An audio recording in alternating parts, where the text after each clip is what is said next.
Pengungsi Rohingya masuk daftar pemilih tetap pemilu 2024 di Jawa Timur, punya KK dan KTP. Secara mengejutkan, seorang pengungsi Rohingya memiliki hak untuk memberikan suara dalam pemilihan umum, pemilu, pada tanggal 14 Februari tahun 2024. Dia adalah Muhammad Sofi, pria asal Myanmar dengan status pengungsi di Indonesia. Sofi sudah tinggal di Indonesia sebagai pengungsi selama 20 tahun.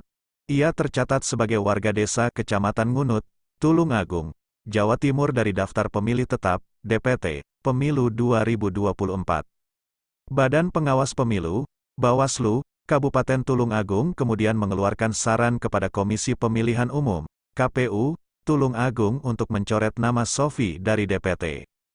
Pria etnis Rohingya ini sudah 20 tahun tinggal di Indonesia dengan nama Sofi, lalu berubah menjadi Muhammad Sofi dan masuk dalam dokumen kependudukan.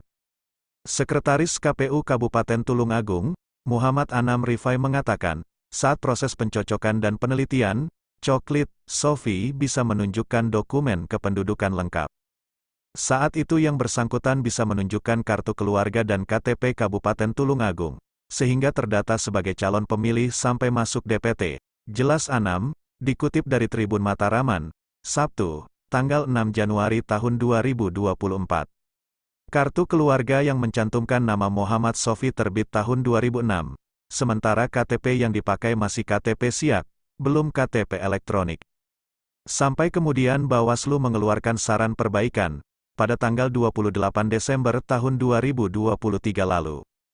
KPU kembali melakukan pengecekan di lapangan, dan saat itu KTP milik Sofi sudah tidak ada karena sudah disita petugas terkait.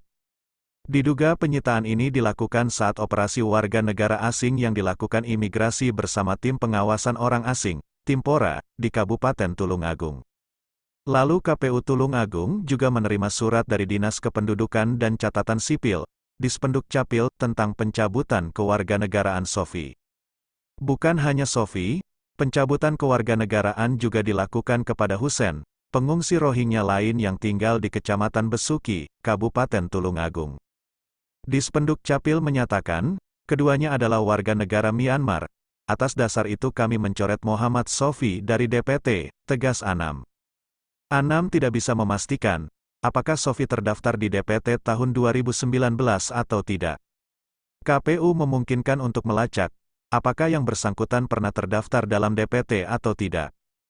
Namun KPU tidak bisa memastikan apakah yang bersangkutan pernah menggunakan suaranya untuk mencoblos, sementara Husen diketahui sempat mempunyai KTP elektronik yang terbit tahun 2012. Namanya juga pernah masuk DPT sampai akhirnya ketahuan di tahun 2018 lalu. Dengan temuan ini, Husen bisa saja menggunakan suaranya di tahun 2014 silam. Kami tidak bisa memastikan, mereka pernah menggunakan hak suaranya atau tidak. Tapi mereka memang pernah masuk dalam DPT, pungkasnya.